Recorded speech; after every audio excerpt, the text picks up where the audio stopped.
Good morning. Welcome to the First Universalist Church of Yarmouth. My name is Jane Makala, and I'm a member of our Social Justice Council, aptly called Faith in Action. Finishing a cough drop. I'm so glad to be greeting you this morning. A warm welcome to friends here in the sanctuary, as well as to our friends joining us virtually on Zoom.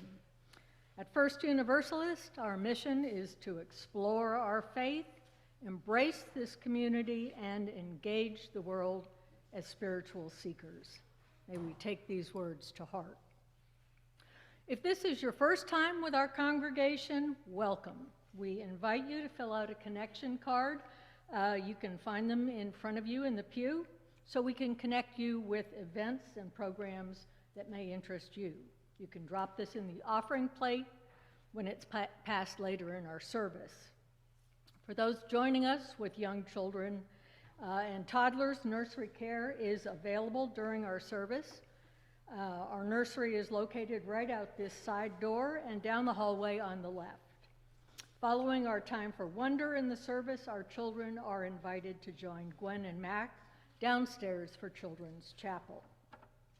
And following our service, we hope you'll join us for coffee hour, our time of friendship and fellowship downstairs in our gathering room. Now, before we begin this morning, I have two special announcements. First, our annual campaign is in full swing. Each year, every one of us, as we're able, offer a financial commitment for the next church year that begins on July 1st. We look forward to some new commitments this year and also ask current givers to consider a 5 to 10% increase in giving if you are able. Participation is the key. And friends, some of us have been hit hard economically during this past year or so. As beloved community, it's up to all of us to keep First Universalist whole for all of us. So we invite everyone to do their part as they're able in loving kindness for those who are struggling. Please visit our website to make a commitment, and a huge thank you to everyone who has already done so. For more information about stewardship at First U, please see Marge or Sarah. You can see them waving? Okay. During our coffee hour today, you will find posters on the wall celebrating our acts of radical love.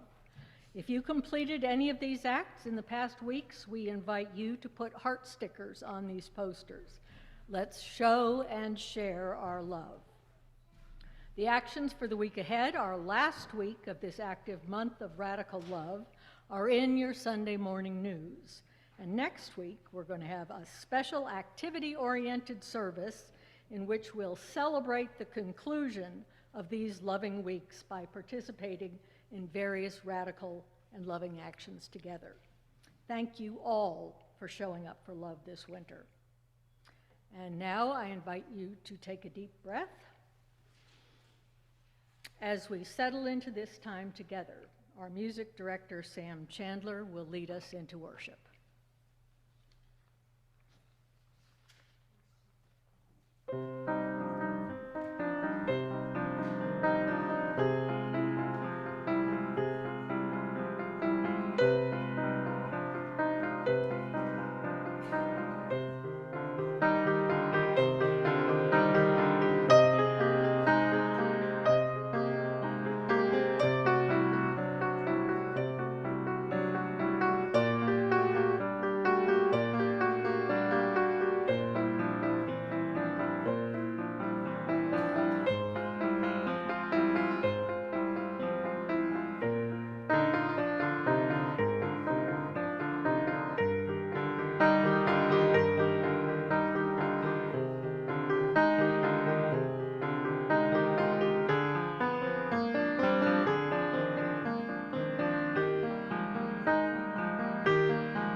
Wow, thanks, Sam. Good morning. How are you? On this balmy, downright tropical feeling, 21-degree morning. Everyone feeling okay today? It's good to be with you. Welcome, welcome, welcome, everyone. My name is Hillary. I serve as the minister here, and it is with the warmth of peace and friendship that I say, whoever you are, wherever you're from, whomever you love, whatever you've done, whether you arrive here with love or seeking love, or probably both at once, you are welcome here. And it's good you're here. We're so happy you're here. Today, friends, on Commitment Sunday, the first Sunday of February, our month of love, we offer a service of joy and justice with the intention of uplifting the meaning, purpose, and possibilities of this here church, this sacred space of connection. Our call to worship this morning is a prayer by the Reverend Monica Jacobson Tennyson. She's a UU minister who served in congregations in New England and currently ministers out in Washington State. Her prayer is entitled, "The Heart of Our Faith." What is it that calls you here, that calls you onward, that calls you inward, that leads you homeward? What is it that gives you the power to make that change, to ask that question, to take that journey? What is it that says you have done well, that asks you to learn more, that brings you to stillness, that holds you up in hard times? It is relationship, the beating heart of our faith. And it begins when we share this hour, our truths, this air, and our hearts. So come, let us worship together. Good morning, good friends. How much warmer it is to be with you today. As we settle into this space and time together, let's take a moment now to turn and greet our neighbors. Perhaps tell them one way that you like to keep warm.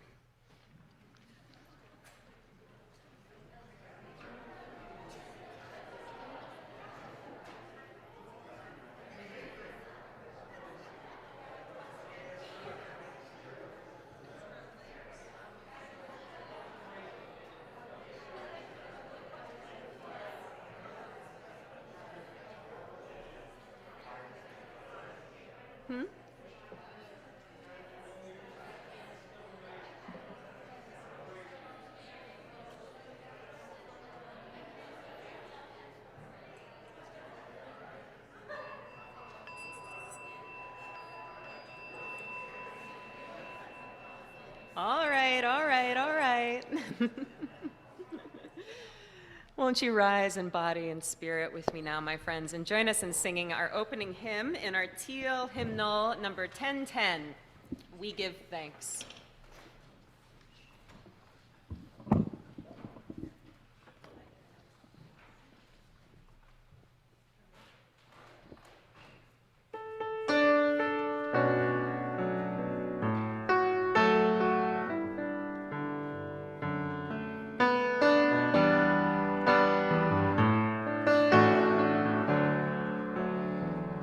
Oh, we give thanks for this breath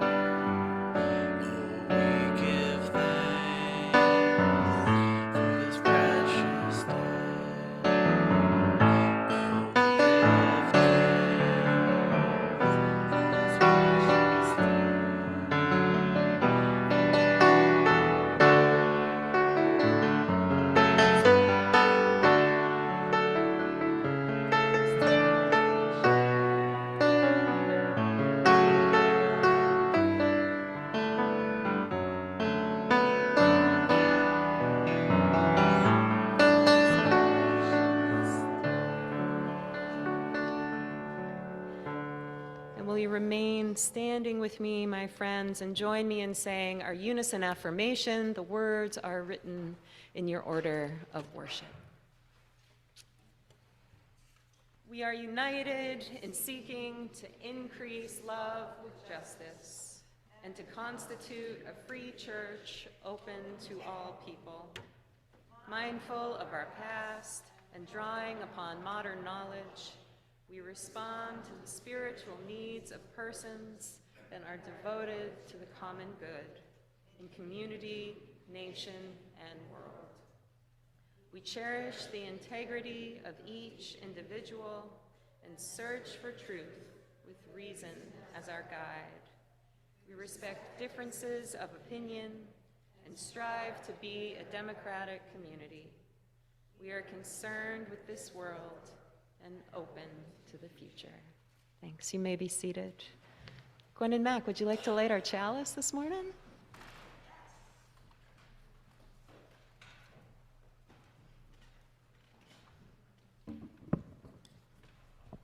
Good morning.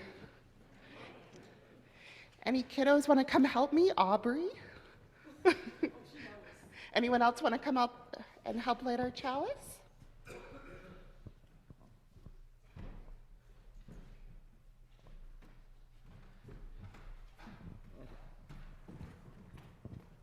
Hi, good morning. All right, so I'm going to light it and we'll say our chalice remains together. Ready? Ooh. It's good, we're fine. Close call. That was silly. We light our chalice in peace and friendship. Nice job.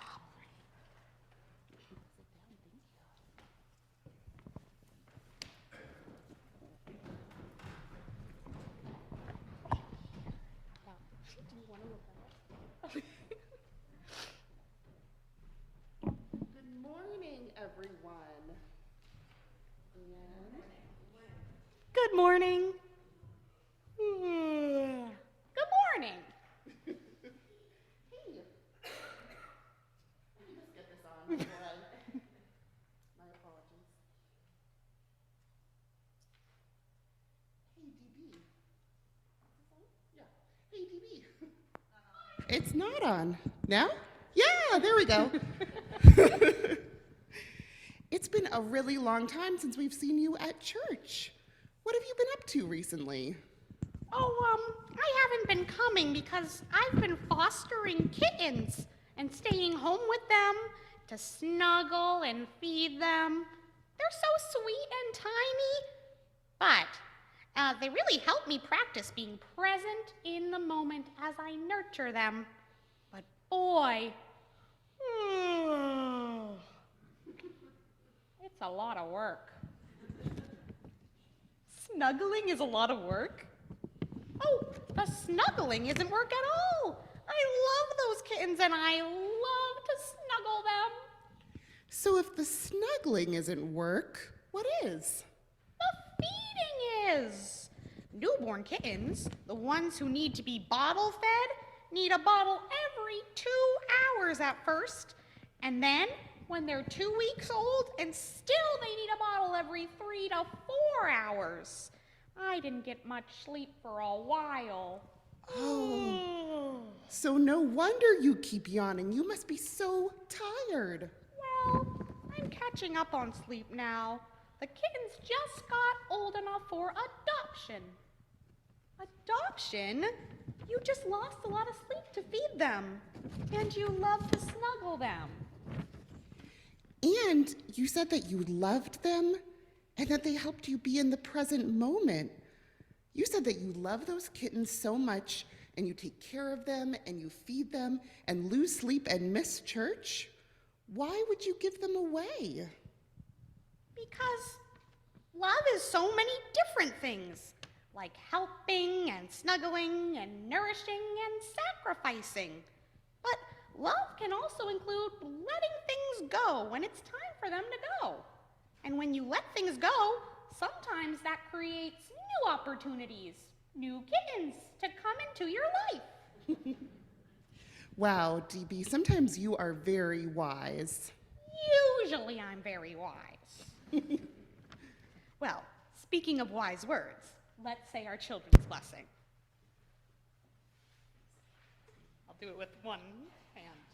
We are Unitarian Universalists, people of open minds, loving hearts, and helping hands.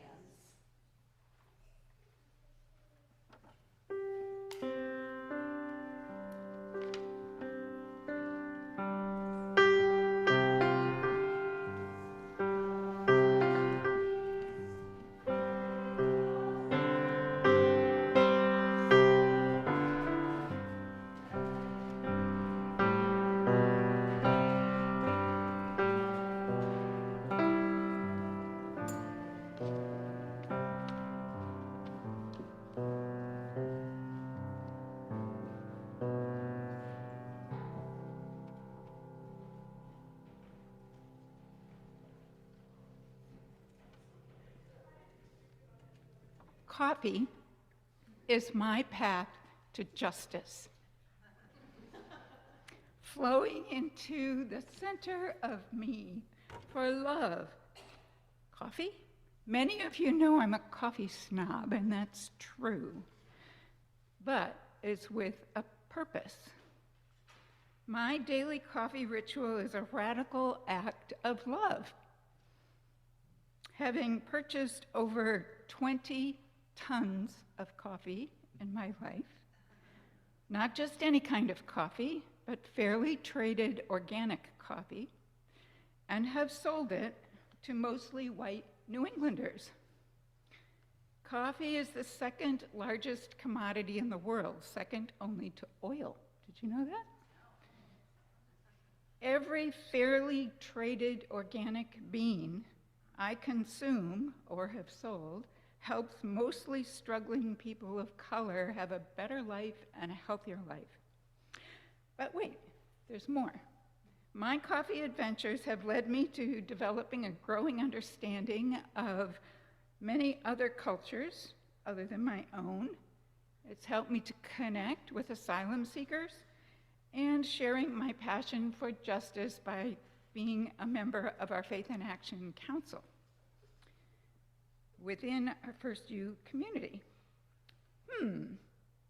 Serving on First U's Faith in Action Committee is a radical act of love. I'll have to ponder that over my cup of coffee, fairly traded organic coffee, after worship, while I contemplate increasing my pledge full of hope and gratitude for our community. Thank you.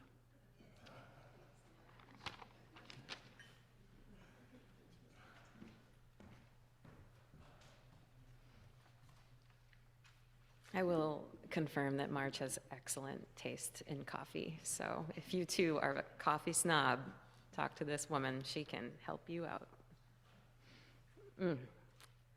Friends, we now come to the time in our service that we set aside for quiet prayer and meditation. This is a time to reflect on the events of the past week, look forward to what might come in the days ahead, offer prayers of loving kindness to those in need of loving kindness, or simply be here now, in this moment, and in all that it offers in sensations and emotions. Following our time of quiet, all will be invited to come forward and light a silent candle today for a joy, sorrow, or concern you have.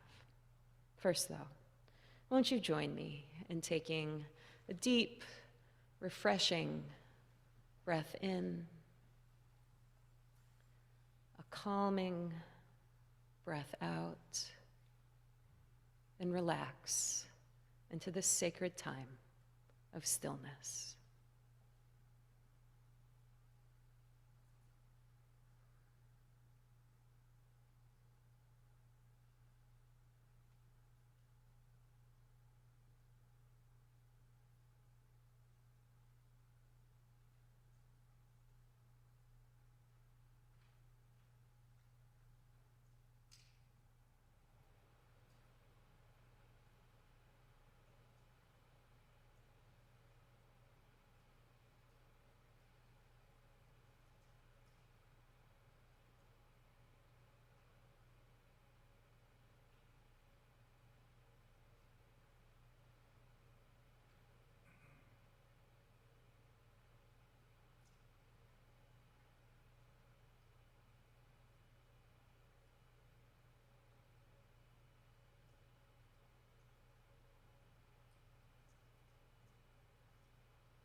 At this time, all are invited to come forward and light a silent candle for a joy, sorrow, or concern you have.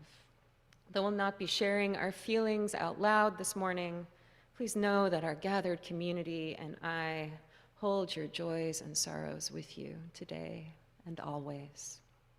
If you'd like to light a candle, simply come forward down whatever aisle is easiest for you. Take a candle from the basket, light from our chalice, and set it in this box of collective sand.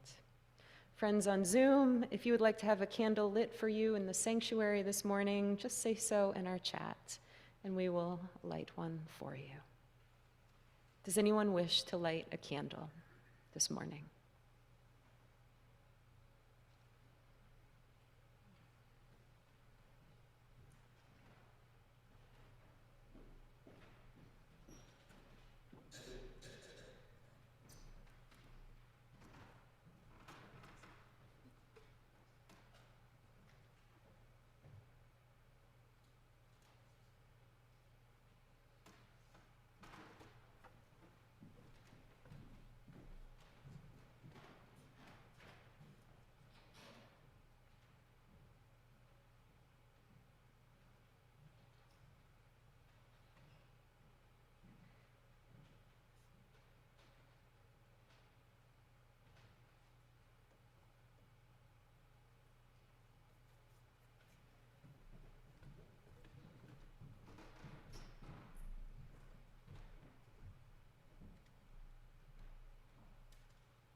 Friends, will you continue the silence with me for a minute more?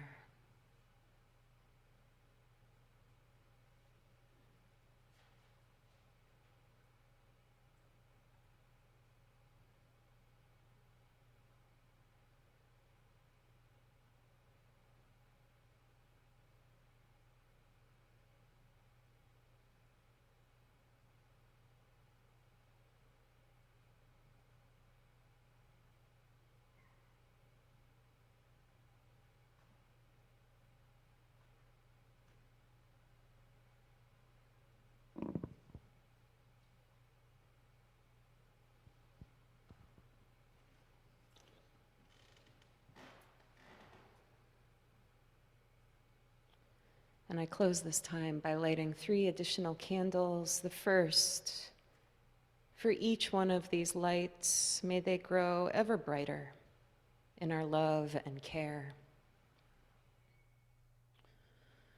The second, for what we hold in our hearts today but are unable to express right now. And the third, for the joys, sorrows, concerns, and myriad experiences beyond these walls that also call for our love and care. May you be well. May we be well. May all manner of things be well.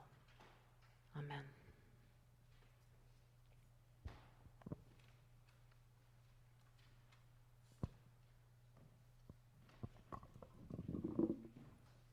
Thanks, Marge.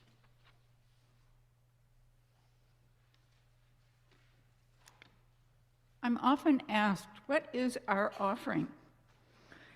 Some choose to use this time to place a check towards fulfilling their annual campaign commitment. The rest of the offering, called the plate, is a gesture of support and gratitude for First U. Half of the plate supports about 2% of our operating costs. For example, the honorarium for guest ministers and materials and snacks for RE. Every dollar in the plate is greatly appreciated. The other half, as you know, is offered to a nonprofit organization that aligns with our values. Today, we honor our commitment to care of our earth. We share our plate with Maine Climate Action Now.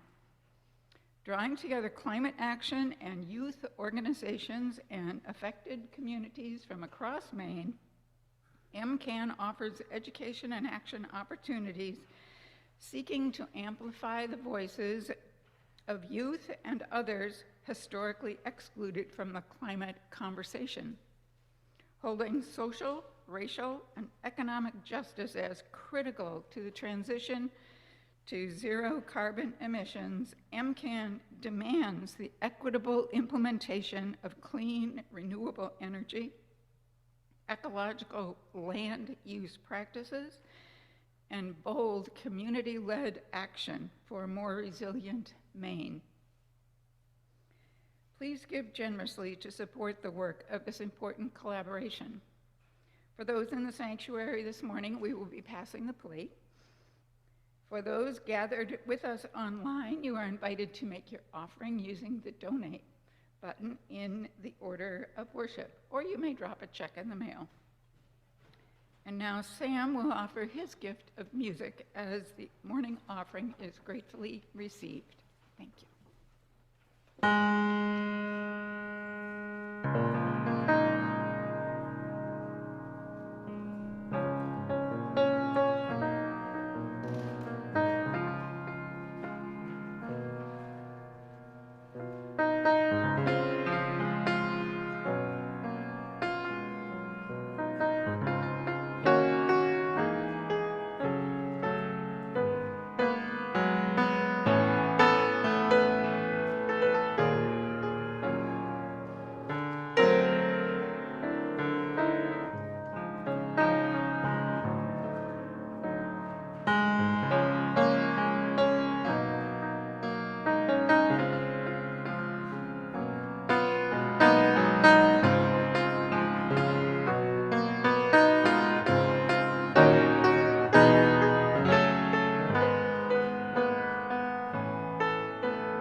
Thanks, Sam. Friends, will you rise and join us in singing our song of thanksgiving together?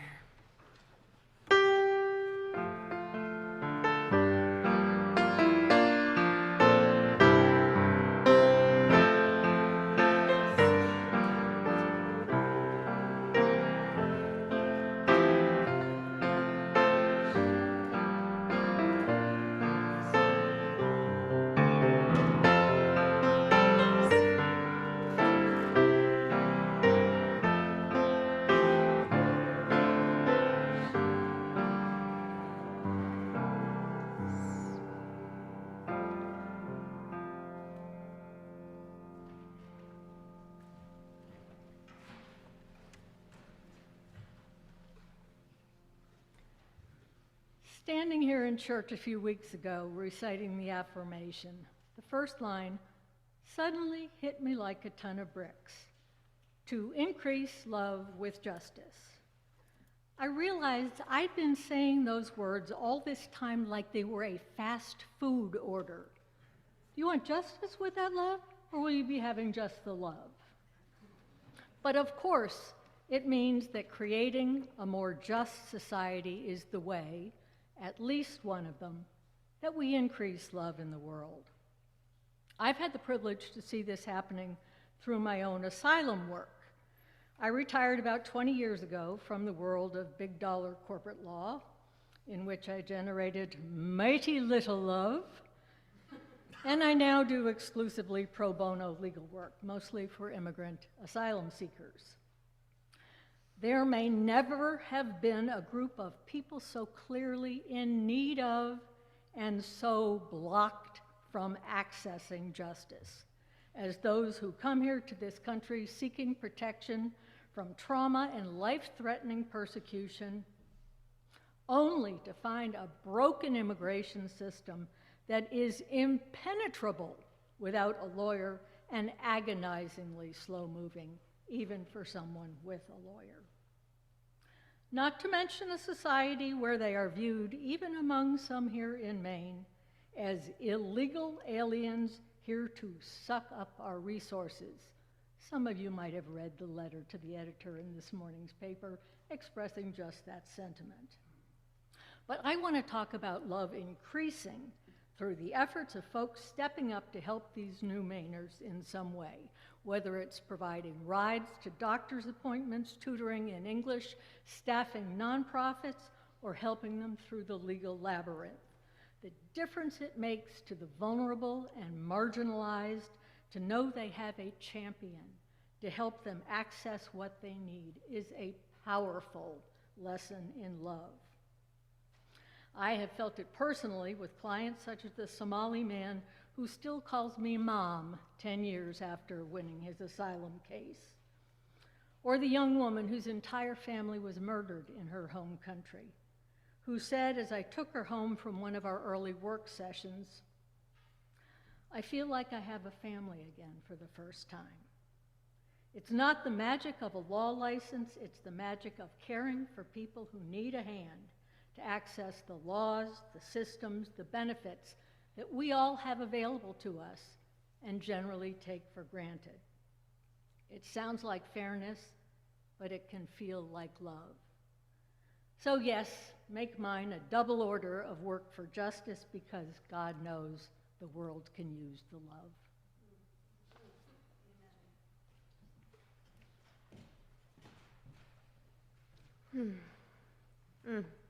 Thank you, Jane. Thank you, Marge.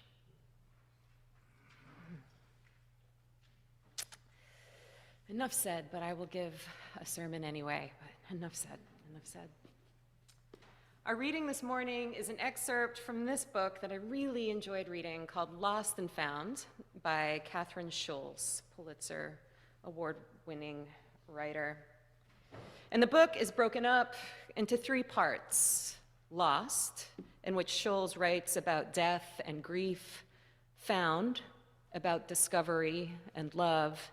And a meditation on connection. Our reading this morning is from And. Of the million-some words in the English language, and is the third most common. 3 times as common as I, 4 times as common as you, trailing only behind the and the combined conjugations of the verb to be. But if and is one of the most everyday of words, it is also, in an understated way, one of the most existentially provocative. The world, as described by other conjunctions, seems to obey a specific set of rules. Things precede or follow each other, preclude or cause each other. But the world described by and is just an endless, disorganized list. My mother and father, grief and love, life and death, yaks and harmonicas, playwrights and hay bales, polynomial equations and Pop-Tarts. And yet, there are plenty of ways to make sense of this disorganization. In fact, we ourselves organize it all the time.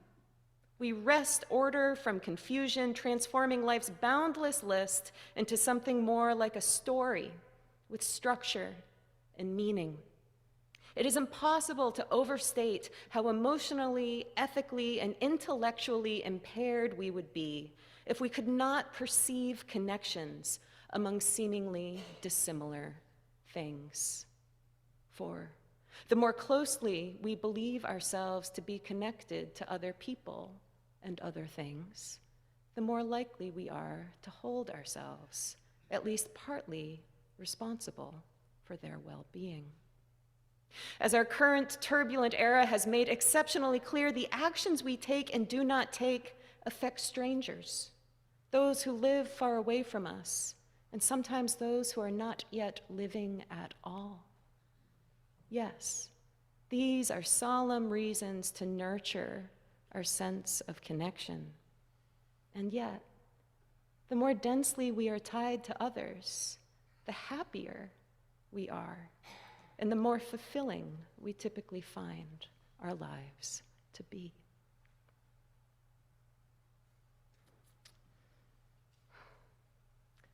In a couple of weeks, we're going to have a pizza party downstairs. There will be dancing and pizza, bingo and beading, painting and slime making, elders and children, families and individuals, people from very nearby and people from very far away. We are organizing the event with an organization called MANA, the Maine Association for New Americans. MANA is an immigrant-led nonprofit based in Portland that responds to many needs of the New Mainer community. New Mainers are first and second generation immigrants to our state. Many of them have arrived here as refugees and asylum seekers from violent and untenable situations in African countries. And many have been unable to find affordable housing or even comfortable spaces to hang out, and have been living in hotels around the Portland area, including down the road, just a few minutes from here in Freeport. MANA's work is life-saving and life-sustaining, and it is life-enriching, both for the New Mainers they serve and for Maine residents and communities at large.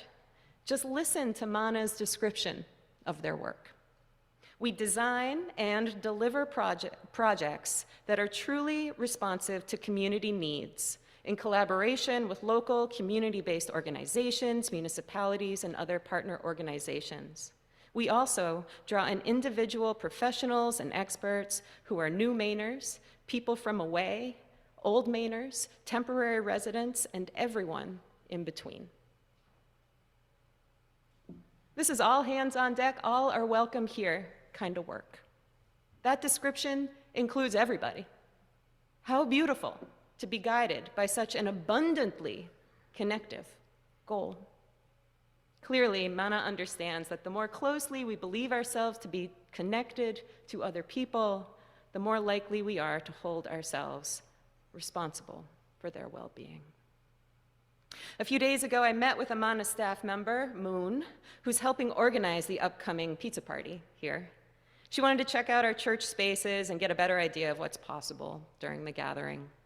She smiled and nodded and thought aloud with me about possibilities for each space as I took her from room to room, the common room and the gathering room and the kitchen and the kitty corner and the nursery. Moon loved our church building. She said it felt really good in here. When we finished our walkthrough, we chatted for a while about logistics and needs for the party, and at one point I asked her how involved she would like our congregation to be in the event. You know, I said to her, we're happy to provide the space, cover the cost of the food, donate materials for the activities, and then stay out of your way and let you do your thing. Or we can try to rustle up some of our youth and youth facilitators to help lead stuff. Or, you know, we can invite the whole congregation if you want. That might be a lot of people and feel overwhelming, and I don't know if that's the sort of vision you had in mind. No, that's exactly it, she replied. Invite everyone, that would be amazing. Really? Yes, she affirmed with sincerity.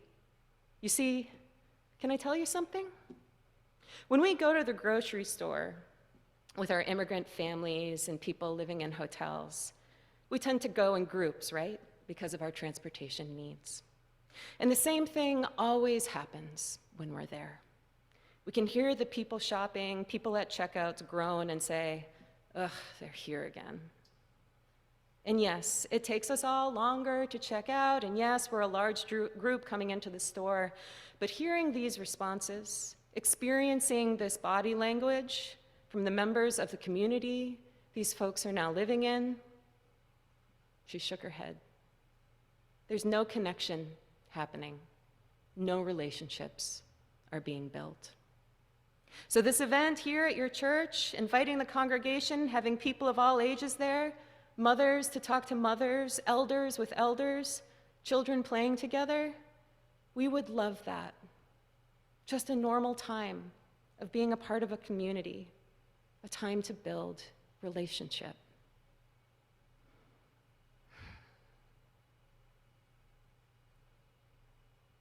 The more closely we believe ourselves to be connected to others, the more likely we are to hold ourselves responsible for their well-being. That is a solemn reason to nurture our sense of connection, and yet the more densely we are tied to others, the happier we are, and the more fulfilling we typically find our lives to be.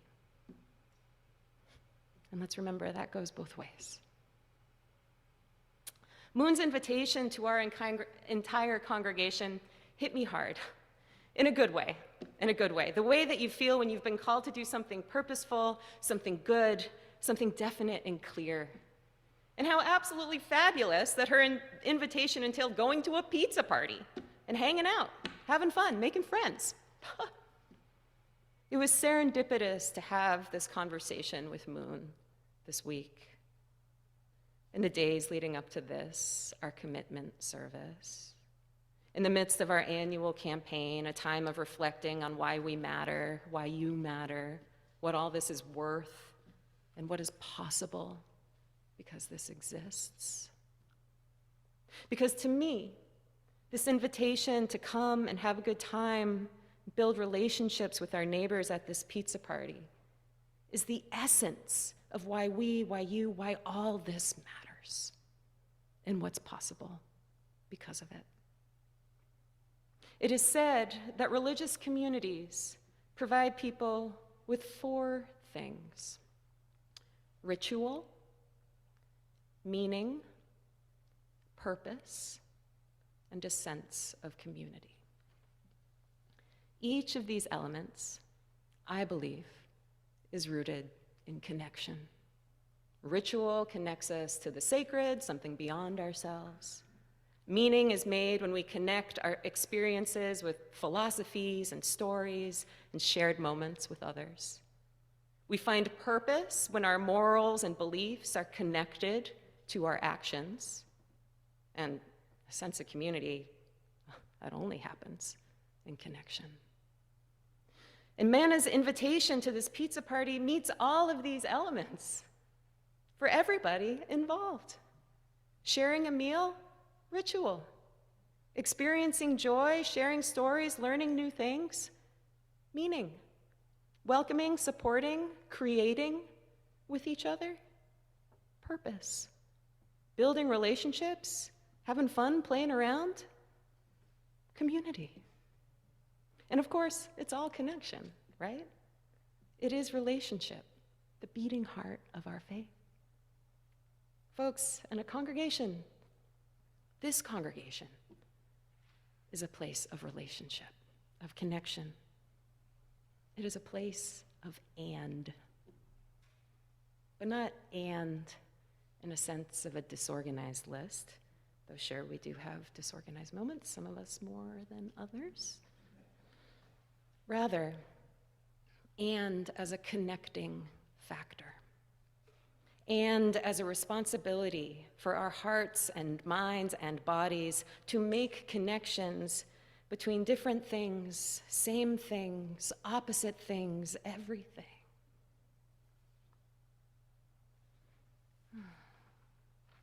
And in the sense of forward movement, progress, possibility. Another idea implicit in and, writes Catherine Scholes, is that something else is about to happen. And we say to someone when they have fallen silent without finishing their story, by which we mean, keep going. And, she writes, is an anti-stop sign. It is a feeling of continuation. There is an abundance towards which it gestures, a sense that there is always something more.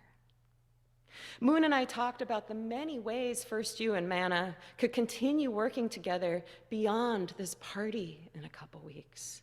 This could be only the beginning. Only the beginning of building relationships, of expanding our community and the community of Yarmouth. Only the beginning of some beautiful friendships. There was an abundance of connection towards which we gestured. As I contemplate Scholes' meditation on and, I keep thinking of that responsive mantra oft employed in improv comedy. Yes, and. It is the ultimate feeling of continuation, the affirmative response that keeps the improv act, no matter how boring or how off the rails, it keeps it going between the improv actors. It is very easy, I find, to imagine yes and being one of our mantras here at First U too. It was certainly the essence of Moon and my conversation the other day. This is our gathering room. Oh, we could have the dancing in here. Yes, and we can pull these tables out and have arts and crafts going too. Do you want the youth to come? Yes, and please invite the whole congregation. Thanks so much for coming by. Yes, and let's continue this conversation. I also feel yes and in our principles, in UU values, the practices and ethics of our faith. Transformation, yes, and diversity, yes, and generosity, yes, and love. And of course, I feel it in each of you who walks through our doors. Ben, yes, and Dorothy, yes, and Cheryl, yes, and Emily, yes, and Joy, yes. You all are so important.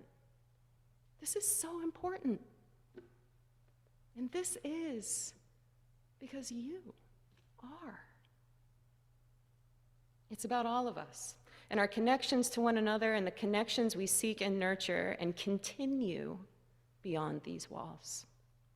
For the more closely we believe ourselves to be connected to others, the more likely we are to hold ourselves at least partly responsible for their well-being. And so, with all of that, here we are at our Commitment Sunday service. Yes, and here I am up here giving my annual Sermon on the Amount. Get you every year, get you every year. This is the time of year we seek pledges from our community so that we can continue to walk toward our bright call of peace and friendship, joy and justice together. We here are a self-funded organization. These pledges keep the lights on, the boiler working, the building upright, clean, and up to code, so we can gather in this way, gather in all kinds of ways here, and build relationships in this beautiful building.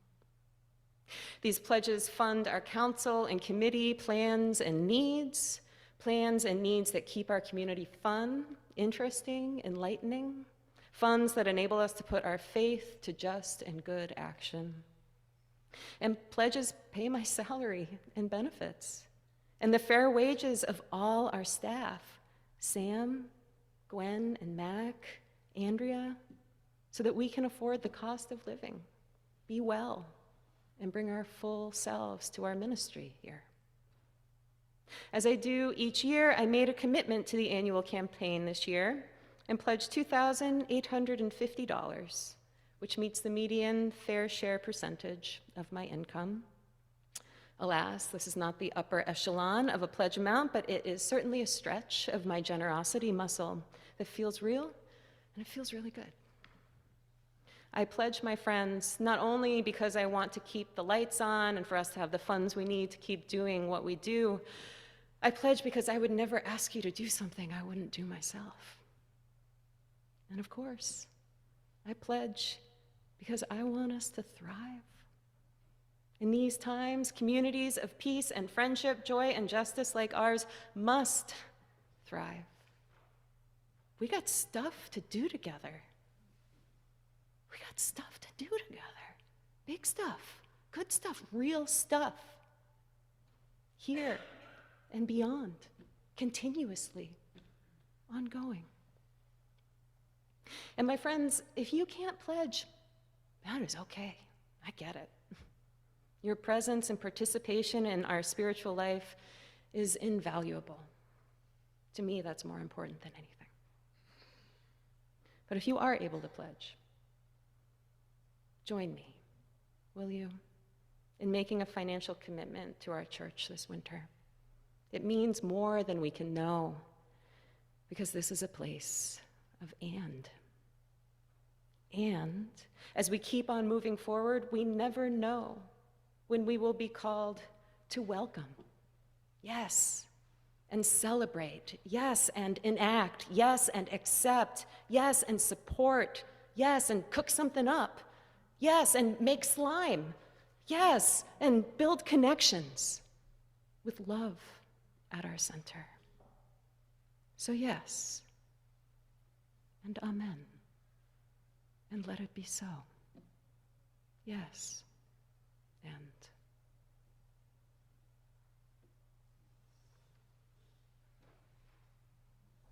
Our closing hymn is number 1028, The Fire of Commitment. And if you are able, won't you rise in body and spirit and join us in singing?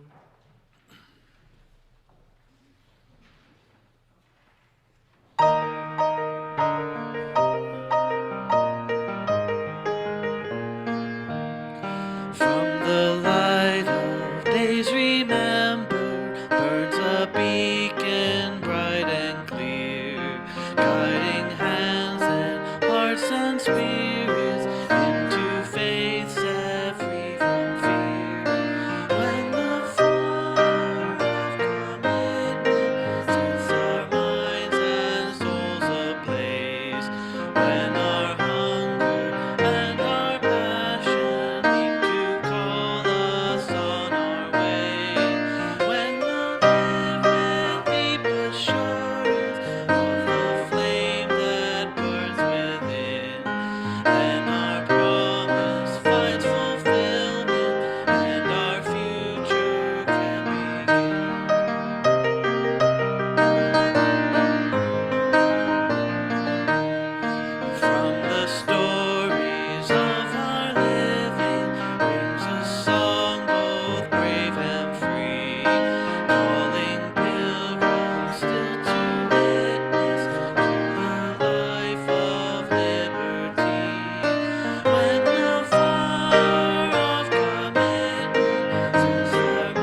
can be seated if you like.